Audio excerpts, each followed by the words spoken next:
नामदहु व नसल्ली अला रसूलिहिल करीम अम्मा बाद फ़ौज़ु बिल्लाहि मिनश शैतानिर रजीम बिस्मिल्लाहिर रहमानिर रहीम.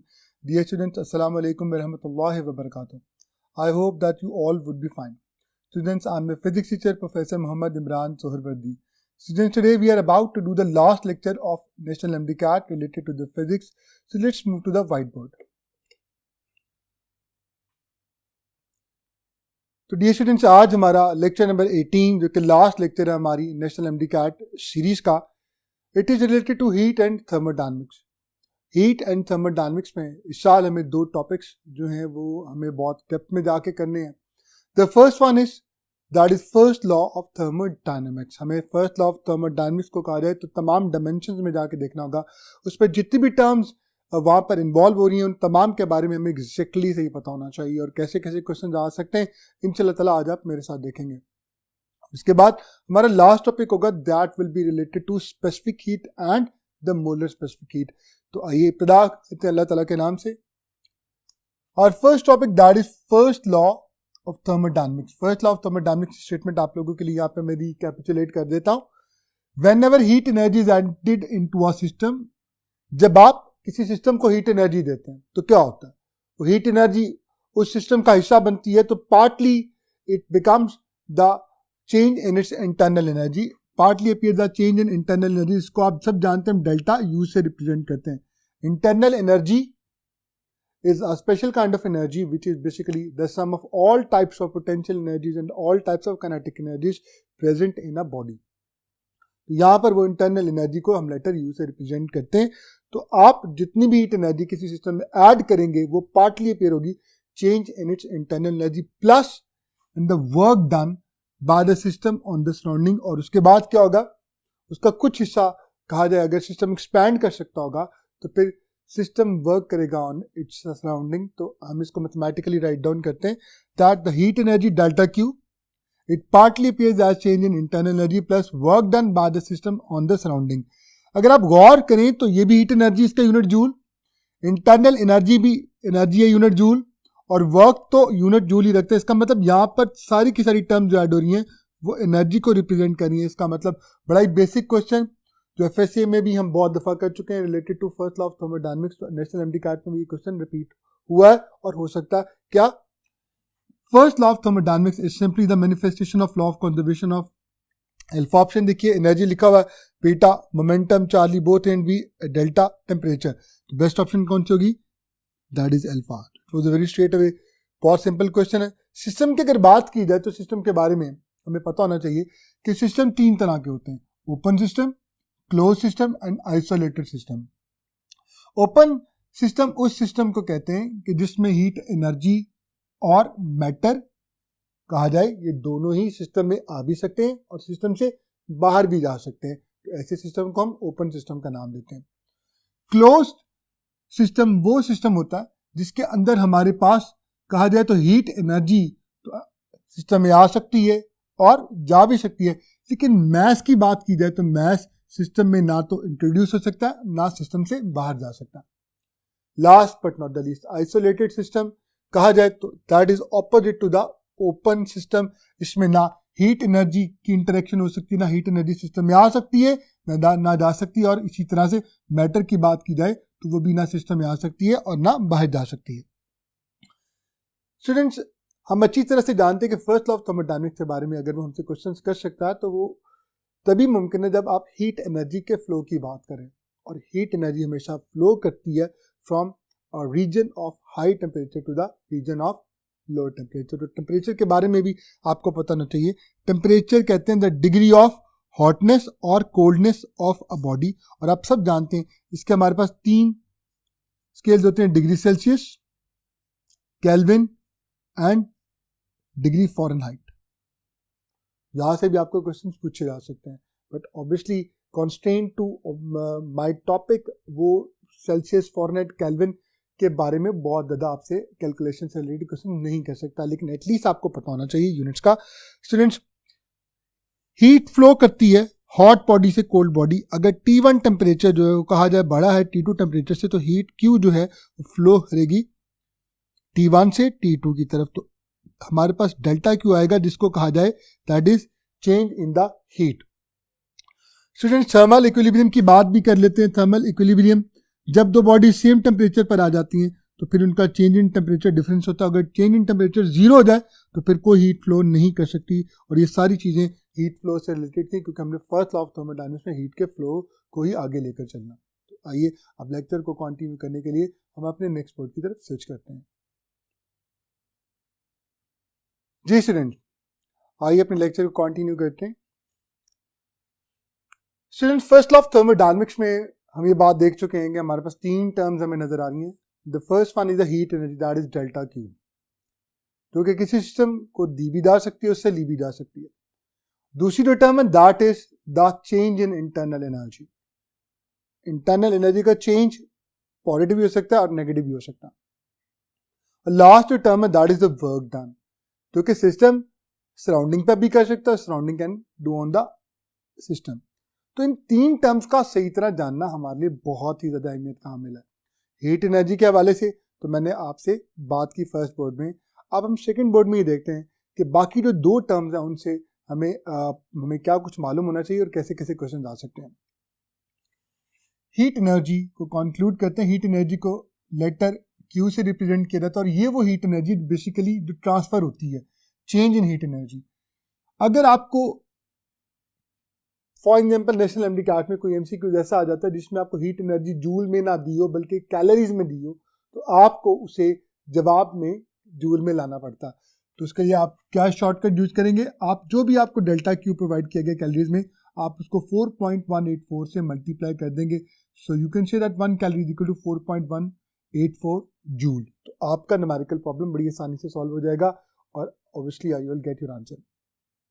बात कर लेते हैं इंटरनल एनर्जी के हवाले से। इंटरनल एनर्जी किसको कहते हैं मैंने ऑलरेडी आपको बताया। It is basically the sum of all types of all kinds of kinetic energies and the potential energies. यानी किसी भी सिस्टम में जो इंटरएक्टिंग पार्टिकल जो सिस्टम का हिस्सा है उनकी हर तरह की पोटेंशियल एनर्जीज को प्लस कर लिया जाए और उनकी सारी की सारी काइनेटिक एनर्जीज की जो टाइप्स उनको प्लस कर लिया जाए और फिर इन दोनों एनर्जीज को जब प्लस किया जाए तो नेट जो एनर्जी बनती है हम इसे इंटरनल एनर्जी का नाम देते हैं। बात कर लेते हैं मोनोटॉमिक गैस, आइडियल गैस। हम ऑब्वियसली नेशनल एमडीकैट में डायटोमिक पॉलीटॉमिक को भी हम लोग देखेंगे, लेकिन सबसे ज्यादा जो सवालात आते हैं वो हमारे पास मोनोटॉमिक गैस या आमतौर पर आइडियल गैस के हवाले से होते हैं। तो इसके बारे में कॉन्सेप्ट डेवलप करना बड़ा ही ज्यादा इंपॉर्टेंट है। स्टूडेंट्स, इसमें sum of all the potential energies zero होता है। क्यों जीरो होता है? Sum of all the potential energies क्यों जीरो होता है? उसकी बुनियादी वजह इलास्टिक पोटेंशियल एनर्जी इसमें जीरो होती है। देखिए, अगर हमारे पास मोनोटॉमिक गैस की बात की जाए तो उसमें एक ही एटम होता है। तो एटम जो है obviously it is not fixed. Gas molecules जो आप सब जानते हैं, the gas molecules are not fixed to a particular place. Vibrational motion के लिए किसी खास पॉइंट पर फिक्स होकर फिर उसके टू एंड फ्रो मोशन करना बहुत जरूरी है। तो सबसे पहली बात फर्स्ट जो देखा जाए तो इलास्टिक पोटेंशियल एनर्जी तो हमारे पास यहाँ पे गैस मॉलिक्यूल्स में होती नहीं है। Second one, gravitational potential energy की बात की जाए तो यू नो दैट कि अगर सिंगल मॉलिक्यूल ऑफ गैस की बात की जाए तो it is so light or having so much small mass that its weight is almost equal to zero। उसको इग्नोर किया जाता है, इसलिए ग्रेविटेशनल पोटेंशियल एनर्जी को भी ऑलमोस्ट जीरो लिया जाता है। इलेक्ट्रोस्टैटिक पोटेंशियल एनर्जी आप सब अच्छी तरह से जानते हैं। इलेक्ट्रोस्टैटिक पोटेंशियल एनर्जी होती है कि दो चार्ज बॉडीज की आपस में अट्रैक्शन या रिपल्शन की वजह से जो हमारे पास जो एनर्जी डेवलप होती है। क्योंकि मोनोटॉमिक मॉलिक्यूल की बात करें तो उसमें दो एटम्स तो होते नहीं है, एक एटम होता है, तो अल्टीमेटली हमारे पास कोई भी कहा जाए तो इंटर एटॉमिक मॉलिक्यूलर फोर्सेस नहीं होती। और हम ये बात अच्छी तरह से जानते हैं KMT kinetic molecular theory of gases, although वो हमारे सिलेबस का हिस्सा नहीं है, लेकिन उसमें एक पोस्टुलेट था that the gas molecules that do not exert any other force on each other until and unless they will make a collision। जब कोलाइड करेंगे तब फोर्स लगाएंगे। तो पता चला कोई भी उनके अंदर intermolecular forces like electrostatic forces exist नहीं करती, जिसका मतलब इलेक्ट्रोस्टैटिक पोटेंशियल एनर्जी भी जीरो होगी। किनेटिक एनर्जी की अगर बात की जाए तो सबसे पहले वाइब्रेशनल एनर्जी को जीरो कर देते हैं, क्योंकि बात मैं ऑलरेडी आपसे शेयर कर चुका हूं, द नॉट फिक्स्ड। फिक्स नहीं होते। इसके अलावा रोटेशनल इसलिए भी नहीं हो सकती बिकॉज वो किसी खास डायरेक्शन में या किसी खास पॉइंट के अराउंड तो रोटेट नहीं करते, they have random motion. Random motion में हमारे पास रोटेशनल काइनेटिक एनर्जी नहीं होती, तो फिर एक ही काइनेटिक एनर्जी बच जाती है, that is translational kinetic energy. तो पता ही चला कि अगर मोनोटॉमिक गैस या आइडल गैस की बात की जाए तो इनकी internal energy is simply basically what that is average translational kinetic energy. So for monatomic gas, very important thing, or ideal gas, internal energy is the average translational kinetic energy of the gas. आप ये बात अच्छी तरह से जानते हैं that temperature is directly proportional to the average translational kinetic energy of the gas. अब internal energy के लिए temperature का जो रोल है वो बड़ी ही ज्यादा अहमियत का हामिल है। जैसे फॉर एग्जाम्पल अगर हम बीमार होते हैं तो हमें, आप अच्छी तरह से जानते हैं कि हमें टेम्परेचर हो जाता है, हम बुखार हो जाता है, हमें वो सिम्टम्स बताते हैं कि हमें क्या बीमारी है। तो इंटरनल एनर्जी के हवाले से टेम्परेचर एक शॉर्टकट के तौर पे बिहेव करता है। तो एस्टिमेट हम कर सकते हैं टेम्परेचर को देख करके इंटरनल एनर्जी किसी सिस्टम की या बॉडी की सेम है, या इंटरनल एनर्जी में कोई इंक्रीमेंट आया, इंक्रीज हो गई, या इंटरनल एनर्जी हैज डिक्रीज। क्योंकि ये बात याद रखिएगा कि एवरेज ट्रांसलेशनल काइनेटिक एनर्जी का दूसरा नाम इंटरनल एनर्जी है, और इंटरनल एनर्जी यहां से भी टेम्परेचर के साथ क्या होगी है, डायरेक्टली प्रोपोर्शनल। तो अगर टेम्परेचर कांस्टेंट रहेगा तो इंटरनल एनर्जी में कोई चेंज नहीं आएगा। तो हम ये कह सकते हैं कि टेम्परेचर जो है that is a shortcut to estimate कर सकता है कि आपके पास इंटरनल एनर्जी चेंज हो रही है या चेंज नहीं हो रही, इंक्रीज हो रही है या डिक्रीज हो रही है। यहाँ पे एक बड़ा इंपॉर्टेंट पॉइंट जो हम सबको पता होना चाहिए नेशनल एमडी कैट में, चूंकि अब फर्स्ट लॉ ऑफ थर्मोडायनामिक्स में इंटरनल एनर्जी अपना बड़ा इंपॉर्टेंट रोल प्ले करने जा रही है। तो इंटरनल एनर्जी की बेसिक कैरेक्टरिस्टिक्स में एक सबसे ज्यादा एमिनेंट फीचर है, वो क्या है, that is internal energy is a state function. Internal energy, हाँ जी, स्टेट फंक्शन है। इसका मतलब क्या है, इसका मतलब इंटरनल एनर्जी इनिशियल और फाइनल स्टेट पर तो डिपेंड करती है, लेकिन उन दो स्टेट्स को अटेन करने में जो पाथ फॉलो हुआ, जो प्रोसेस फॉलो हुआ, उस पर डिपेंड नहीं करती। इसकी एग्जांपल ये, सपोज करता हूं मेरे पास एक थर्मोडायनामिक सिस्टम स्टेट ए पर था। स्टेट वेरिएबल्स आप सब जानते हैं, प्रेशर, वॉल्यूम और टेम्परेचर। स्टार्ट में क्या थे, P1, volume V1, temperature T1। अब हमारे पास तीन पाथ दिए हुए हैं, तीन प्रोसेस है डिफरेंट, जिनके थ्रू आप स्टेट ए से स्टेट बी तक प्रेशर P2, वॉल्यूम V2 और टेम्परेचर T2 तक ट्रांसलेट कर सकते हैं। तो एक बात याद रखिएगा, अगर ये पूछा जाए कि इस पाथ पर, पाथ 1 पर जाऊं, पार्ट 2 पर जाऊं, पार्ट 3 पर जाऊं, किस पाथ के थ्रू जाऊं कि मेरे पास इंटरनल एनर्जी का जो चेंज है वो ज्यादा हो या सबसे कम हो या चेंज ही ना हो, तो बात ये कि इंटरनल एनर्जी डिपेंड कर रही है टेम्परेचर पर, और फिर टेम्परेचर या तो इनिशियल देखा जाएगा या फाइनल देखा जाएगा। पाथ कैसा ये देखा नहीं जाएगा, क्योंकि internal energy is directly proportional to the temperature. So it means एक बात को इंक्लूड हम लोग यहाँ पे कर लेते हैं, that internal energy is a state function, it does not depend upon the path followed, path follow पर डिपेंड नहीं करती। आइए सपोज करते हैं, तीन केसेस बनते हैं। अगर टेम्परेचर चेंज ही नहीं होता, टेम्परेचर का चेंज जीरो, ये नहीं, टेम्परेचर सेम है, तो फिर क्या होगा, आप इस स्टेट से स्टेट पर आए लेकिन टेम्परेचर में कोई भी चेंज नहीं आया, तो फिर इंटरनल एनर्जी में चेंज क्या होगा, जी हाँ, इंटरनल एनर्जी का चेंज जीरो होगा। इसका मतलब जो स्टार्ट में इंटरनल एनर्जी थी वही बाद में होगी, so internal energy will remain the same. Her close path पर, हर क्लोज पाथ की अगर बात की जाए तो सिस्टम जहां से स्टार्ट होता है वहीं पर वापस आ जाता है। तो ये बात अब आज से हम याद रखेंगे कि नेशनल एमडी कैट में हमें हो सकता है ग्राफ दिया, उस ग्राफ में प्रेशर वॉल्यूम कर्व हो और वो कर्व एक क्लोज पाथ को रिप्रेजेंट कर रहा हो सकता है रेक्टेंगल बनती हो सकता है सर्कल बनता हो सकता है हमारे पास कहा जाए तो कार्नो साइकिल बनाओ। लेकिन अगर क्लोज पाथ और जिस पॉइंट से वो स्टार्ट हुआ उसी पॉइंट पर वापस आ गया, तो इसका मतलब इनिशियल टेम्परेचर क्या था, T1, और फाइनल टेम्परेचर क्या था, जी हाँ, वो भी T1 है, क्योंकि वो फाइनल वहीं पर आ गया।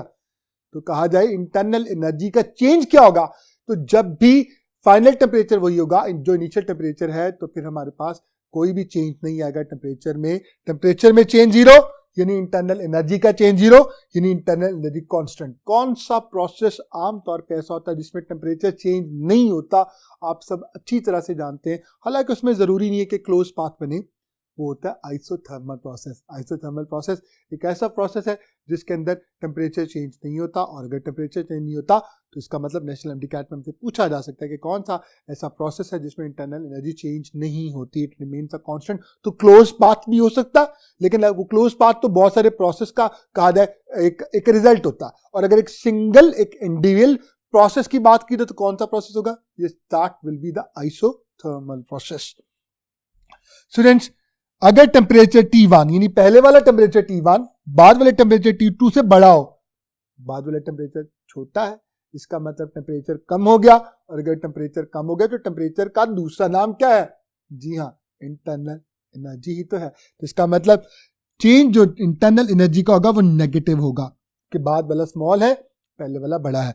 तो आपके पास टेम्परेचर डिफरेंस जीरो नहीं था, so internal energy has decrease. और जब आप ये कर लेते हैं तो लास्ट पॉइंट बड़ा आसान है कि अगर पहले वाला टेम्परेचर कम था और बाद में टेम्परेचर बड़ा हो गया, टेम्परेचर बढ़ गया, तो इंटरनल एनर्जी बढ़ जाएगी। जी स्टूडेंट्स, इंटरनल एनर्जी का चेंज क्या होगा, दैट विल बी पॉजिटिव। तो स्टूडेंट्स, इंटरनल एनर्जी इंक्रीज कर जाएगी। आई होप कि मैंने पूरी कोशिश की और आपको समझ भी आ गया होगा कि नेशनल एमडीकैट में फर्स्ट लॉ ऑफ थर्मोडायनामिक्स में जो टर्म इन्वॉल्व है इंटरनल एनर्जी, वहाँ से में कैसे कैसे क्लासिकल क्वेश्चंस पूछे जा सकते हैं, और इंशाल्लाह ताला आई होप आप क्वेश्चंस कर सकेंगे। अब इसके बाद आइए स्टूडेंट्स अपने नेक्स्ट बोर्ड की तरफ स्विच करते हैं। जी स्टूडेंट्स, अब आप देख सकते हैं कि हमारे पास एक MCQs which is very important about the adiabatic process. Adiabatic process एक ऐसा प्रोसेस है जिसमें डेल्टा क्यू जीरो होता है, और फर्स्ट लॉ ऑफ थर्मोडायनामिक्स जो कि नेशनल एमडीकैट के हवाले से हमारे सिलेबस का बहुत ही वाइटल हिस्सा है, तो हमारे पास जब डेल्टा क्यू जीरो हो जाता है तो इक्वेशन बनती है W is equal to minus delta U, या delta U is equal to minus of W। इसका मतलब वर्क या इंटरनल एनर्जी के चेंज में से आपको अगर कोई एक दिया हो और उसकी जो भी वैल्यू है आप उसका वही वैल्यू लें मगर साइन ऑपरेट कर दें तो आपके पास दूसरा आ जाता है। जैसे फॉर एग्जाम्पल वर्क आपको दिया हो प्लस 50 जूल, तो आप change in internal energy adiabatic process में कैसे निकालेंगे, आप 50 जूल के साथ सिंपली माइनस राइट डाउन कर देंगे। इस सवाल में आप देख सकते हैं कि हमारे पास लिखा हुआ है that during an adiabatic contraction की बात की जा रही है। अब कीवर्ड बोला गया एडियाबैटिक कॉन्ट्रैक्शन, लेकिन वर्क आपको दिया हुआ है W is equal two plus 100 joule. Contraction में सिस्टम पर वर्क होता है और सिस्टम पर किया जाने वाला काम कभी पॉजिटिव नहीं हो सकता। तो कहा जाए तो यहां पर हमें ट्रैप किया जाता है, हमें वर्क पॉजिटिव दिया जाता है। बच्चे ये नहीं देखते कि साथ कीवर्ड यूज हुआ है एडियाबैटिक कॉन्ट्रैक्शन। तो यहां पे वर्क क्या हो, तो बच्चे क्या करते हैं, बच्चे W equal two plus 100 joule देखते हैं, एडियाबैटिक प्रोसेस देखते हैं, तो फौरन से पहले चेंज इन इंटरनल एनर्जी के लिए वो अल्फा ऑप्शन माइनस 100 जूल की तरफ चले जाते हैं। लेकिन यहां पर आप लोगों ने कीवर्ड याद रखना है कि अगर वो आपको वर्क पॉजिटिव भी दे दे तब भी आपने उस पर एतबार नहीं करना, आपने वर्ड देखना है कि क्या एक्सपेंशन है या कॉन्ट्रैक्शन है। क्योंकि यहाँ पे एडियाबैटिक कॉन्ट्रैक्शन है, work is done on the system, so work instead of plus 100 joule will be taken as minus 100 joule, और अल्टीमेटली फिर इंटरनल एनर्जी हमारे पास पॉजिटिव आ जाएगी। कितनी आएगी, that is given in beta option plus 100 joule. तो ये was a very important question, I hope आपको क्लियर हो गया होगा students. First law of thermodynamics ही को लेकर चल रहा हूं, मैंने आपको बताया, कंक्लूड कर रहा हूं, इन आइसोथर्मल प्रोसेस टेम्परेचर चूंकि चेंज नहीं होता, इंटरनल एनर्जी का चेंज जीरो होगा। So first law of thermodynamics को कैसे लिखा जा सकता है, मैं आइसोथर्मल प्रोसेस की बात कर रहा हूं, डेल्टा क्यू वर्क डन के इक्वल हो जाएगा। क्यों, क्योंकि सिंपल सी बात है, आप सब अच्छी तरह से जानते हैं कि फर्स्ट लॉ ऑफ थर्मोडायनामिक्स में basically change in internal energy is equal to delta U plus W है। डेल्टा यू यहाँ पे क्या है, डेल्टा यू चूंकि जीरो है, तो all the heat energy provided to the system will be converted into the useful work, और इसको आप आइसोथर्मल प्रोसेस में PV is equal to constant भी राइट डाउन कर सकते हैं। तो ऐसा भी मुमकिन है कि वो आपसे ये पूछ ले कि ये बताइए कि हमारे पास प्रेशर वॉल्यूम का क्या रिलेशन हो सकता है आपस में, अगर हमारे पास फर्स्ट लॉ ऑफ थर्मोडायनामिक्स की शेप इस तरह की हो जाए। तो बाज का तो इनडायरेक्ट क्वेश्चन पूछता है, तो आप सब जानते हैं ये Boyle's law in isothermal process तभी हो सकता है जब टेम्परेचर कांस्टेंट हो, PV प्रेशर वॉल्यूम का जो प्रोडक्ट है it comes out to be a constant one. अब इसके बाद लास्ट टू टर्म्स की तरफ जा रहे हैं। इंटरनल एनर्जी हमने कर ली है स्टूडेंट्स, कुछ कन्वेंशन हमारी टेक्स्ट बुक में हमें प्रोवाइड की गई हैं, आपको पता होंगी, आपके फिंगरटिप से होंगी। पहली convention that is related to the work done, that is related to the work done.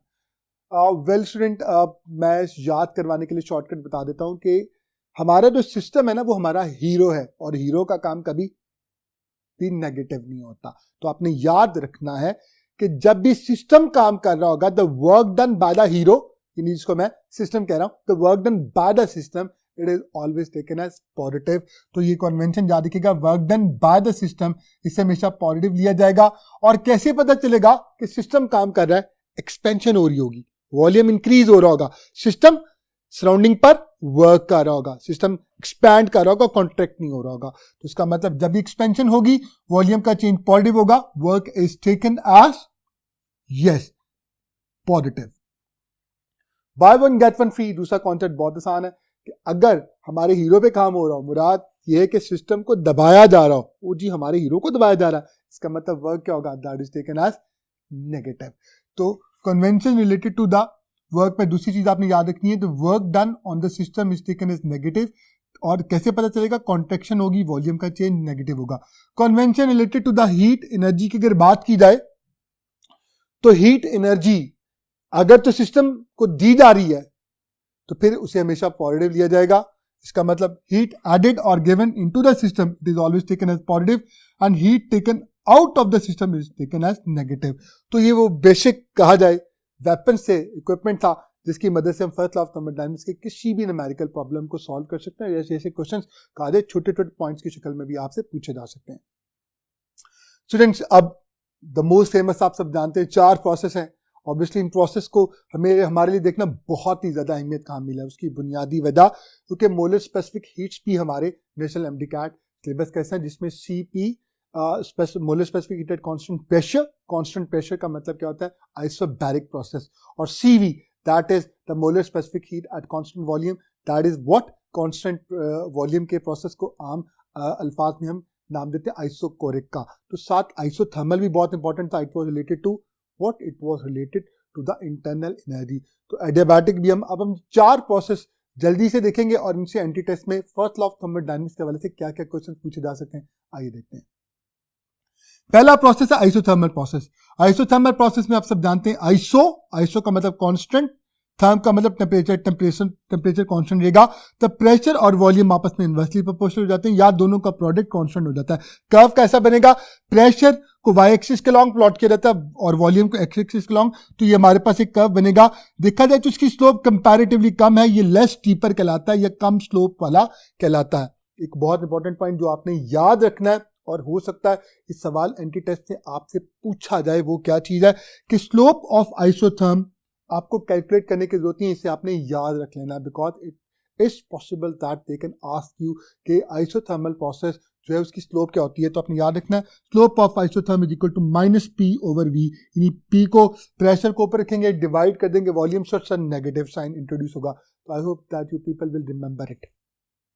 Students, यहां पर याद रखिएगा, यहां पर जितना भी एरिया अंडर द कर्व आता है, area under the pressure volume curve, it provides you the total work done. क्योंकि हमारे पास ये एक बहुत अहम नुक्ता है कि फर्स्ट लॉ ऑफ थर्मोडायनामिक्स में हमारे पास वर्क बहुत ज्यादा क्रूशियल रोल प्ले कर रहा होता है, वर्क भी मौजूद है। तो आपको पता होना चाहिए कि अगर आपसे पूछा जाए कि बताइए कि हमारे पास आइसोथर्मल प्रोसेस में वर्क डन किसके इक्वल होगा, that is will be equal to the area under the pressure volume का। इसको आप कैलकुलेट कर लेंगे। यहां से यहां पर हमारे पास टेम्परेचर चूंकि कांस्टेंट है, टेम्परेचर कांस्टेंट तो इंटरनल एनर्जी कांस्टेंट, तो उसका चेंज 0।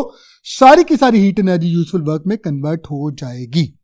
अब यहां पे प्रॉब्लम ये आता है, बच्चे ही समझते हैं कि अगर इन चारों प्रोसेसेस का जो भी मैं इंशाअल्लाह वन बाय वन आप लोगों के सामने पेश करूंगा, तो यकीनन वर्क आइसोथर्मल प्रोसेस में सबसे ज्यादा होता होगा। क्यों? क्योंकि जितनी हीट एनर्जी दी वो सारी की सारी यूजफुल वर्क में कन्वर्ट होगी। तो ऑब्वियसली 100 में से 99% स्टूडेंट यही समझते हैं that work done in isothermal it is the greatest work among these 4 processes. तो क्या सही होगा? वी विल सी इंशाअल्लाह लेटर ऑन। थोड़ा सा सब्र करना पड़ेगा, सब्र का फल क्या होगा? मीठा होगा इंशाअल्लाह। सो आइसोबैरिक प्रोसेस की बात कर लेते हैं। आइसोबैरिक प्रोसेस में प्रेशर कांस्टेंट होता है।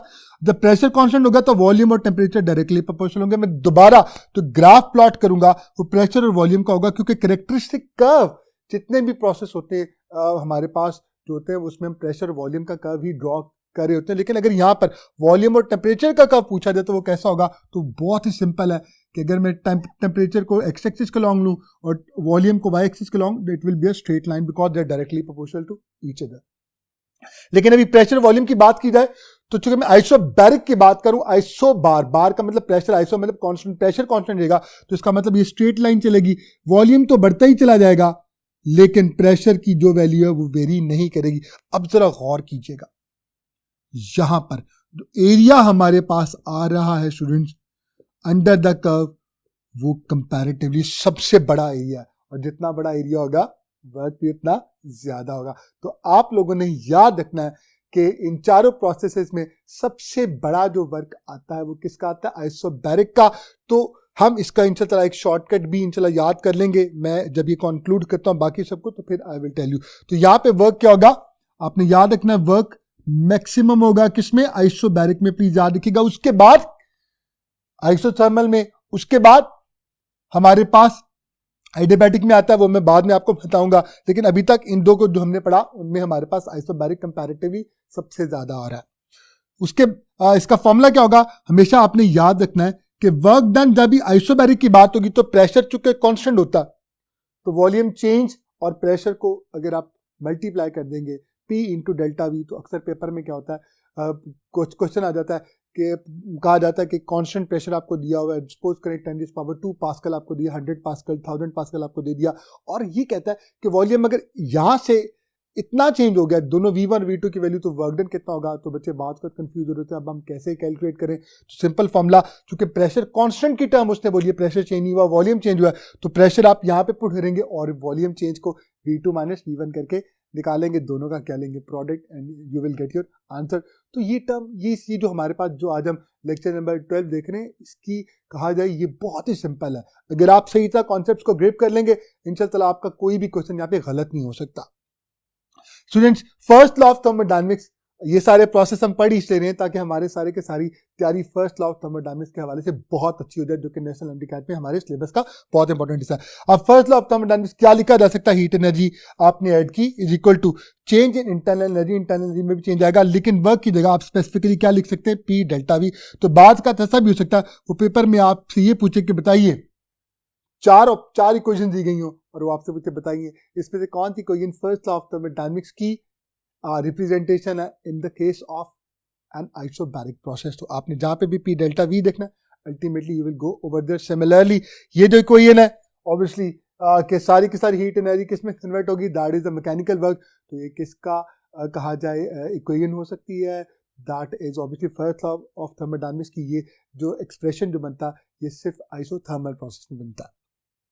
स्टूडेंट्स, आप नेक्स्ट पे चलते हैं, आइसोकोरिक प्रोसेस, जिसमें वॉल्यूम कांस्टेंट, जब वॉल्यूम कांस्टेंट हो गया यानी आपने आप पिस्टन मूव नहीं कर सकता, तो वॉल्यूम चेंज नहीं हो सकता, तो कोई वर्क नहीं हो सकता, क्योंकि वॉल्यूम चेंज नहीं होगा तो वर्क नहीं होगा। तो इसका मतलब यहां पे सबसे पहली टर्म क्या जीरो होगी, वर्क जीरो हो गया। तो फिर क्या होगा, जो ही वर्क जीरो होगा, वॉल्यूम का चेंज जीरो है, तो सारी की सारी heat energy that will appear as change in internal energy. तो ये भी आपको पूछा जा सकता है नेशनल एमडीकैट में कि बताइए इन the case of isochoric process what will be the formation of the new form of the first law of thermodynamics। तो आप ये इसको देख सकते हैं।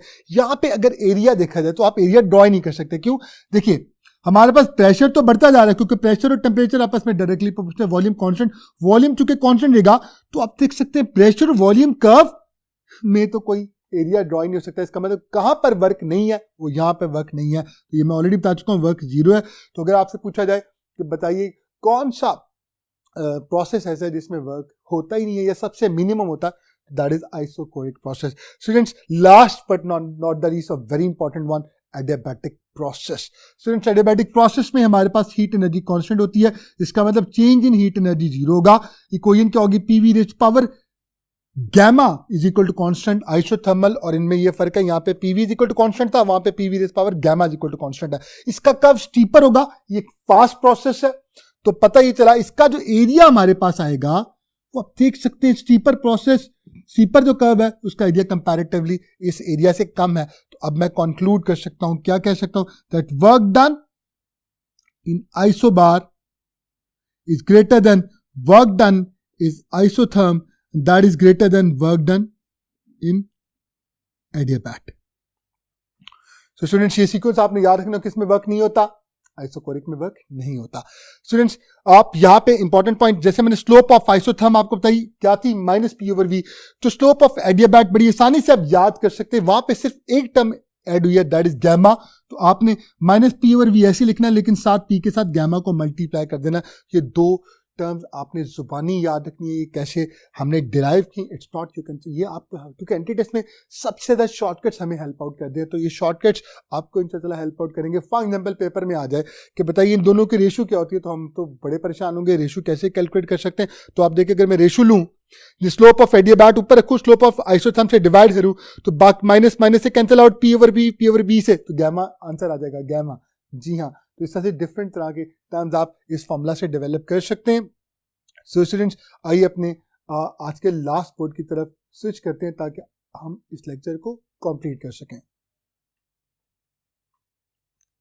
जी स्टूडेंट्स, अब बात कर लेते हैं हम कुछ मोलर स्पेसिफिक हीट के। हमारा आज का लेक्चर नंबर 18 का लास्ट टॉपिक है molar specific heat and specific heat. देखिए स्पेसिफिक हीट किसको कहते हैं? स्पेसिफिक हीट कहते हैं the heat energy needed to raise the temperature of 1 kilogram of a substance by 1 degree Kelvin और 1 डिग्री सेल्सियस।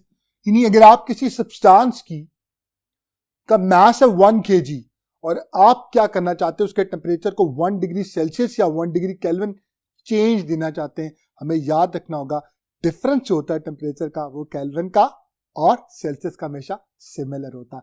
तो इधर I talk about the degree rise difference of temperature. For example मैं 100 degree Celsius से 101 degree Celsius तक लेके जाऊं, तो याद रखिएगा इसमें जो डिग्री आती है, डिग्री दोनों की 100 होती हैं, सेम होती हैं। अल्टीमेटली याद रखिएगा डिफरेंस दोनों का क्या होता है। इसका मतलब मैं यहाँ पे कंक्लूड कर सकता हूँ that temperature difference of Celsius is always equal to the temperature difference of Kelvin. तो इनमें हमें जो हीट एनर्जी चाहिए होती है, यानी 1 किलोग्राम ऑफ अ सब्सटेंस के टेम्परेचर को चाहे मैं 1 डिग्री सेल्सियस राइज करूं चाहे 1 डिग्री केल्विन राइज करूं, तो मुझे जो हीट एनर्जी रिक्वायर होगी ऐसा करने के लिए हम उसे स्पेसिफिक हीट का नाम देते हैं। मोलर स्पेसिफिक हीट में फर्क ये, हम किलोग्राम में मास को डील नहीं करें, हम मोल्स की बात कर रहे हैं। तो heat energy that is needed to raise the temperature by 1 Kelvin 1 Celsius, ये तो वही है, लेकिन सिर्फ 1 मोल ऑफ अ गैस की बात होती है। यहाँ पे फॉर्मूला क्या होता है, delta Q is equal to C M delta T. C molar specific heat है, डेल्टा क्यू ऐसे रहेगा, एम डेल्टा टी आके डिवाइड हो जाएगा, और similarly delta Q is equal to C N number of moles आ जाएंगे, तो C is equal to delta Q over N delta T हमारे पास आ जाएगा। एक में बस मास इन्वॉल्व है और एक में नंबर ऑफ मोल्स इन्वॉल्व हैं। यहाँ पर बहुत इंपॉर्टेंट कुछ बातें मैं आपसे शेयर करना चाह रहा हूँ मोलर स्पेसिफिक हीट्स के हवाले से। स्टूडेंट्स एक बात याद रखिएगा, दो मोलर स्पेसिफिक हीट्स हमारे सिलेबस नेशनल एमडी कैट का हिस्सा है। एक molar specific heat at constant pressure, यानी कांस्टेंट प्रेशर पर रखते हुए 1 मोल ऑफ अ गैस का टेम्परेचर आप 1 डिग्री सेल्सियस या 1 डिग्री केल्विन जो राइज करते हैं, उसके लिए जो हीट एनर्जी रिक्वायर होती है उसे स्पेसिफिक ही सीपी का नाम दिया जाता है, molar specific heat at constant pressure. और similarly molar specific heat at constant volume क्या है कि अगर आप वॉल्यूम को कांस्टेंट करते हुए किसी 1 मोल ऑफ गैस का टेम्परेचर कहा जाए 1 डिग्री सेल्सियस राइज करें या 1 डिग्री केल्विन, तो जो आपको हीट एनर्जी रिक्वायर होती है that is known as CV. इसके रिलेशन आप अच्छी तरह से जानते हैं, that is CP minus CV is equal to R होता है, और एक और फॉर्मूला सीपी ओवर सीवी, इसको is equal to gamma P लिखा जाता।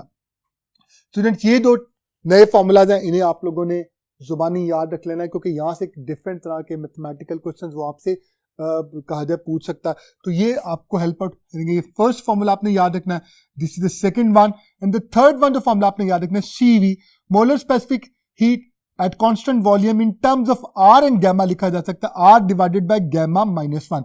और सीपी को क्या लिखा जा सकता है, नीचे आर ओवर गैमा माइनस 1, ये तो वैसे का वैसे ही रहेगा, लेकिन साथ क्या प्रोडक्ट हो जाएगा गैमा। इसका मतलब ये चीज किसके इक्वल है, that is equal to CV. तो मैं ये भी कह सकता हूं CP is equal to gamma CV, जो के यहां से हम दोबारा इसी फॉर्मूला की तरफ ट्रांसलेट हो सकते हैं। तो ये कुछ फॉर्मूलाज हैं जिनको इंशाअल्लाह आप देखेंगे टेस्ट में, मैं आपको मैक्सिमम प्रैक्टिस करवाऊंगा, और इन फॉर्मूलाज को यूज करके हम डिफरेंट तरह के कहा जाए हम कैलकुलेशंस को ऑब्टेन कर सकते हैं। हम पूरी कोशिश करेंगे कि इस साल नेशनल एमडी कैट में अगर यहाँ से कोई सवाल आता है तो हम उसको 100% हमारी तैयारी हम उसको कर सकें। स्टूडेंट्स ये ऑलरेडी बात आपसे कह चुका हूँ कि गैमा की अगर बात की जाए तो गैमा क्या होता है, it is always greater than 1। क्यों? उसकी बुनियादी वजह ये कि गैमा बराबर होता है सीपी ओवर सीवी, और आप सब जानते हैं CP is greater than CV. तो इस फ्रैक्शन में हमारे पास जो न्यूमरेटर है वो डिनोमिनेटर से बड़ा, तो गैमा की वैल्यू हमेशा 1 से बड़ी होती है। तो एमसीक्यूज में हो सकता है, एंटी टेस्ट में, नेशनल एमडी कैट में आपसे पूछा जाए कि बताइए इनमें से कौन सी ऑप्शन ऐसी है जो गैमा के लिए हो सकती है, या हो ऐसी ऑप्शन तो जो 1 से बड़ी है वो हो सकती है, और जो 1 से छोटी है वो हो नहीं सकती। तो बाय 1 गेट 1 फ्री किसी तरह का क्वेश्चन आपसे पूछ सकता है। अब जरा कुछ वैल्यूज देख लेते हैं जो आमतौर पे पूछी जाती है। Monatomic gas, diatomic gas, polyatomic gas के हवाले से वैल्यूज याद रखिएगा। मोनोटॉमिक गैस के लिए 1.67, डायटोमिक के लिए 1.41 और पोलिटॉमिक के लिए 1.3 ली जाती है। तो इनमें से कोई भी चीज आपसे पूछी जा सकती है। स्टूडेंट्स, अब सबसे इंपॉर्टेंट पॉइंट जो आप लोगों ने याद रखना है, यहां पर मैं दोबारा एक चीज रिवाइज करवा रहा हूं। Area under the pressure volume curve आपको क्या देगा, टोटल वर्क डन देगा। अब ऐसा भी मुमकिन है स्टूडेंट्स कि सपोज करें वो आपको क्वेश्चन बहुत ट्रिकी प्लेस कर दे और उसने एक सर्कल बनाया। अब जो सर्कल बना होता है क्लोज पाथ होता है, तो आमतौर पर स्टूडेंट कहते हैं सर क्लोज पाथ में तो वर्क डन 0 होता है। वो क्लोज पाथ कोई और पाथ है, ये बेसिकली हमारे पास कर्व बना हुआ है। इस कर्व में आप सब जानते हैं जो एरिया अंडर द कर्व आएगा that is equal to what, that is equal to the total work done. तो कैसे मालूम करेंगे, बड़े ध्यान से सुनिएगा। ये एक सर्कल है, सर्कल का एरिया जो होता है उसका फॉर्मूला होता है पाई आर स्क्वायर। आपने रेडियस निकालना है तो सबसे पहले आप यहां से डायमीटर कैलकुलेट करेंगे। जब डायमीटर आपके पास आ जाएगा उसका हाफ कर लेंगे। डायमीटर कैसे, ये कोई सी दो वैल्यूज आप चाहे यहां पे ले लें, इस एक्सिस के लॉन्ग प्रेशर का डिफरेंस ले लें, P1 माइनस P2 ले लें, या फिर वॉल्यूम के लॉन्ग ले लें, जो आपके लिए आसानी हो, जो सिंपल वैल्यूज हो। वो आपके पास डायमीटर आ जाएगा, हाफ करेंगे तो आपके पास क्या देगा, रेडियस, उसको पुट करेंगे आपके पास टोटल वर्क डन यानी एरिया आ जाएगा। तो ऐसे क्वेश्चन पेपर में आ सकते हैं। आइए नेक्स्ट क्वेश्चन देखते हैं, बड़ा इंपॉर्टेंट क्वेश्चन है। The value of the molar specific heat for an isothermal और एडियाबैटिक प्रोसेस आर। देखिए आइसोथर्मल प्रोसेस और एडियाबैटिक प्रोसेस के हवाले से अगर बात की जाए तो हमारे पास क्या क्या वैल्यूज आ सकती हैं। मैं अगर बात करूं आइसोथर्मल प्रोसेस की, तो आप देख सकते हैं यहाँ पे ऑप्शंस को मैंने आप लोगों के लिए खाली छोड़ दिया। उसकी बुनियादी वजह मैं चाह रहा हूँ यहाँ पर आप क्वेश्चन भी खुद बनाना सीखें, कि आपके लिए ये भी आसानी आपको पता हो कि हम क्वेश्चन कैसे बना सकते हैं। देखिए स्टूडेंट, मोलर स्पेसिफिक हीट का फॉर्मूला क्या होता है। एक आइसोथर्मल की बात की जाए, मोलर स्पेसिफिक हीट आइसोथर्मल के लिए डेल्टा टी 0 होता है, और सी का फॉर्मूला होता है delta Q over M delta T. Molar specific heat का फॉर्मूला ऑलरेडी मैंने आपसे शेयर किया, C is equal to delta Q over M delta T या delta Q over N delta T. देखें हमारे पास आइसोथर्मल प्रोसेस में टेम्परेचर तो चेंज ही नहीं होता, इसका मतलब टेम्परेचर चेंज क्या हो गया, 0। ये हमारे पास फ्रैक्शन में डिनोमिनेटर क्या आ गया, 0, और जब भी डिनोमिनेटर 0 तो जवाब क्या होता है, इनफाइनाइट। इसका मतलब हमारे पास जो भी ऑप्शन यहां पे दी गई होगी, हमारे पास C molar specific heat isotherm का जो जवाब आएगा it is equal to infinite होगा। will be equal to infinite, it will be equal to infinite, ये infinite होगा। और दूसरी चीज देखते हैं, अगर एडियाबैट की बात की जाए तो एडियाबैट वो होता है कि जिसके अंदर हीट एनर्जी डेल्टा क्यू 0 है, और जब delta Q C is equal to delta Q over M delta T में डेल्टा क्यू को मैं 0 कर दूंगा तो जवाब क्या देगा, 0 आ जाएगा। इसका मतलब हम अपनी ऑप्शन में से बेस्ट ऑप्शन कौन सी देखेंगे, अल्फा ऑप्शन। जहां पे भी हमें, यहाँ पे मैंने ऑप्शन प्लेस नहीं किए, डिफरेंट ऑप्शन हो सकती है। यहाँ पे लिखा जाता है 0, इनफाइनाइट, 1:1 और 1:0 लिखा जा सकता है। तो बेस्ट ऑप्शन कौन सी है कि आपने याद रखना है कि आइसोथर्मल प्रोसेस एक ऐसा प्रोसेस होता है जिसमें आप जितनी मर्जी हीट एनर्जी देते जाएं उसका टेम्परेचर चेंज नहीं होगा। क्यों, आइसोथर्मल प्रोसेस है, तो कितनी हीट एनर्जी देंगे उसका टेम्परेचर चेंज होगा। आप हीट एनर्जी देते जा रहे हैं तो आप कहेंगे हो सकता है सर मैं इनफाइनाइट दूं तो शायद चेंज हो जाए, क्योंकि आइसोथर्मल प्रोसेस में टेम्परेचर चेंज नहीं होता। तो जबकि हम बात कर लेते हैं एडियाबैटिक प्रोसेस की, तो एडियाबैटिक प्रोसेस में हीट एनर्जी इन्वॉल्व ही नहीं होती, तो अल्टीमेटली मोलर स्पेसिफिक हीट क्या होगी, दैट इज इक्वल टू 0। तो ये दो बहुत इंपॉर्टेंट पॉइंट्स हैं, 20 टेस्ट में यकीनन आपसे पूछे जाएंगे, तो आपने इन दोनों को याद रखना है। एक लास्ट क्वेश्चन की तरफ चलते हैं, फिर मैं कंक्लूड करूंगा आज के अपने लेक्चर को, लेक्चर नंबर 18 को। स्टूडेंट्स क्वेश्चन देखिएगा, for CP and CV what is true. Option देखते हैं। पहली option CP is greater than CV, आप सब जानते हैं ये बिल्कुल सही है। हमारे पास CP minus CV is equal to R होता है, और आर की जो वैल्यू होती है दैट इज ग्रेटर देन 1। तो 1 तभी आ सकती है जब सीपी इज ग्रेटर देन क्या है, सीवी। या आप यहां से भी कह सकते हैं कि सीपी किसके बराबर है, आर प्लस सीवी। तो सीवी में आर ऐड होगा तो सीपी बनेगा, तो सीपी सीवी से बड़ा होगा। तो पहली ऑप्शन तो बिल्कुल सही, आपने फॉर्म सेलेक्ट नहीं कर लेना, अक्सर में मिस्टेक कर जाते हैं। दूसरी चीज, delta TP is equal to delta TV, इससे मुराद क्या है? मोलर स्पेसिफिक हीट की अगर बात की जाए तो चाहे कांस्टेंट प्रेशर की बात करें चाहे कांस्टेंट वॉल्यूम की बात करें, हमारा मकसद क्या होता है? 1 डिग्री राइज इन टेम्परेचर। आप देख सकते हैं दोनों के डेफिनेशन में मैंने जो डिफरेंस ऑफ टेम्परेचर लिखा वो दोनों का क्या सेम है। इसका मतलब पता ये चला, ये भी बिल्कुल सही है, that temperature difference at constant pressure for the molar specific heat at constant pressure is always equal to the temperature difference of the molar specific heat at constant volume। तो ये बिल्कुल सही है। इसके बाद चूंकि डेल्टा में हमारे पास बहुत है, एनवी नहीं लिखा हुआ, तो ऑब्वियसली ये चीज भी बिल्कुल ठीक होगी। वर्क डन कांस्टेंट प्रेशर पर हमेशा ज्यादा होता है, कि आप जब प्रेशर कांस्टेंट रखते हो तो ऑब्वियसली कुछ वर्क भी हो रहा होता है, जबकि कांस्टेंट वॉल्यूम में आपको कोई वर्क करना नहीं पड़ता। वहां पे वर्क क्या होता है? That is always equal to 0, तो ऑटोमेटिकली वो वर्क बड़ा हो गया। तो कौन सी ऑप्शन है? That is delta. So students, we wind up over here. Imran Survadi को इजाज़त दें। आई होप आपने मेरे लेक्चर्स में बहुत सारी इंपॉर्टेंट चीज़ें सीखी होंगी। मैं आपके नेशनल एमडी कैट के लिए आपको दुआएं देता हूं। अल्लाह ताला आपके लिए बेहिसाब आसानियां अता फरमा दे। इंशाल्लाह ताला इस लेक्चर के 2 टेस्ट को लेकर बहुत जल्द आपसे मुलाकात होगी। अस्सलामु अलैकुम व रहमतुल्लाहि व बरकातुहू।